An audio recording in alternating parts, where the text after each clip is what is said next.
এই deer mask লাভার কি তো খবর আমনে গো মাস্ক ভাই পড়ে গেছে একখান গ্যারার ফাইলে গো গ্যারার ফাইলটা বেশ জটিল এবং গুরুত্বপূর্ণ কিন্তু সবাই লেগে সুতরাং দয়া করে সবাই ভিডিওটা শেষ পর্যন্ত দেখেন জীবনে কিছু ইনফরমেশন আপনাকে লাগলেও লাগতে পারে গ্যারার ফাইলটা একটু শোনেন সবাই গত 2 দিন আগে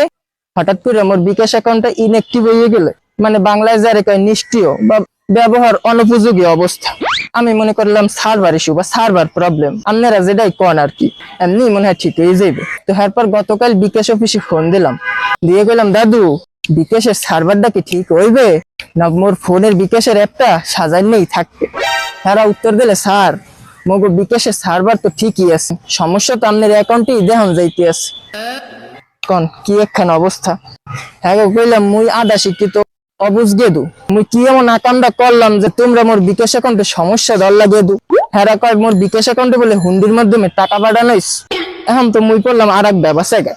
হ্যাঁ যে গেলাম হুন্ডি আবার কি জিনিস একে খায় না মাথায় দেয় হোন্ডার নাম শুনছিলাম গাড়ির কোম্পানি রাস্তায় চলে বলে হুন্ডি এই কি করে বিকাশের অ্যাকাউন্টের কি সমস্যা ধর হেরা মোরে বুঝাইলে আমার অ্যাকাউন্টে বলে বাইরের দেশ দিয়া টাকা পাঠানোইস কি একখান ব্যবসায়ের মধ্যে পড়লাম কোন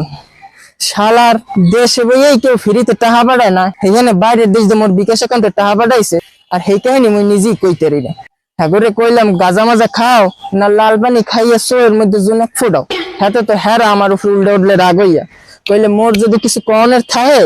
হ্যাঁ গো কাস্টমার কেয়ার প্রতিনিধির লাগে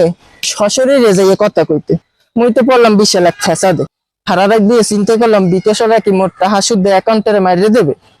আর এক চিন্তা করলাম বাইরের দেশ দিয়ে 2-3 মাস আগে মোর এক সভাপতি কিছু টাকা পাঠাইছিল আর কিছু কামের লেগে এখন এই বিষয়ে কিছু সমস্যা হইলে কিনা এই হারারাই দিয়ে চিন্তা করলাম পরে খুঁজে পাইলাম হে তো মোর বিকাশ অ্যাকাউন্টে টাকা পাঠায় নাই সে টাকা পাঠাইছিল মোর ব্যাংক অ্যাকাউন্টে তা বিকাশ অ্যাকাউন্টে কি সমস্যাটা হইলে যাক পরের দিন সকালে উঠতে আইলাম হ্যাঁ অফিসে হ্যাঁ করে বুঝাই মুঝাই মোর সমস্যা হান কইলাম কিন্তু ওই এক গান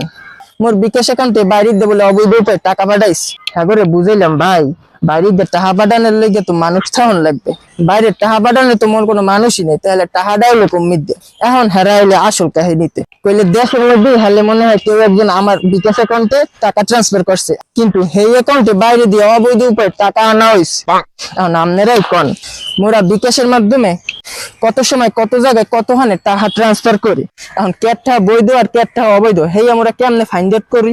মানি লন্ডারিং বা অর্থ কেলেঙ্কারি এটা আমরা সাধারণ জনগণ কেউই হয়তো সমর্থন করি না কিন্তু এই বিষয়গুলো যাতে আরো সুষ্ঠুভাবে সুন্দরভাবে প্রক্রিয়াধীন করা হয় এটা তো আমরা সবাই চাই নাকি কোন জানি মগনহান সাধারণ জনগণ যারা এর লাগে জড়িত না তারা যাতে কোনো ধরনের হ্যারাসমেন্ট হওয়া না লাগে অথচ আমরা সাধারণ জনগণই দেখেন সবখানে হ্যারাসমেন্টের শিকার হয় বেশি দেখুন যায় হাজার হাজার কোটি টাকা দেশ দিয়ে উদয় হয়ে যায় হাত দিকে কোনো খবর নাই অথচ কেউ কেউ 2-3 কোটি টাকা লেগেও ফ্যাসাদে দেশ ছাড়া হয়ে যায় আবার সেদিন তো দেখলাম 43,000 টাকা লেগে কয়জন কৃষক যেন জেল খাইতেও বাইরে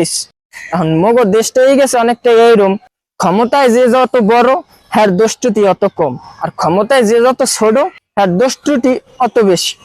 তুমি ভুল করলেও দোষী না করলেও দোষী ক্ষমতায় তুমি কে ছোট এইটাই তোমার জীবনের সবচেয়ে বড় ক্ষতি কারণ সবাই নিরাপদে লেনদেন করেন আর আমার লাগবেও দোয়া করেন যদি এরকম আটকা ফ্যাসাদ আইয়ে বললে সে সময় আমার নান আপনারা অবজ্ঞা না নেন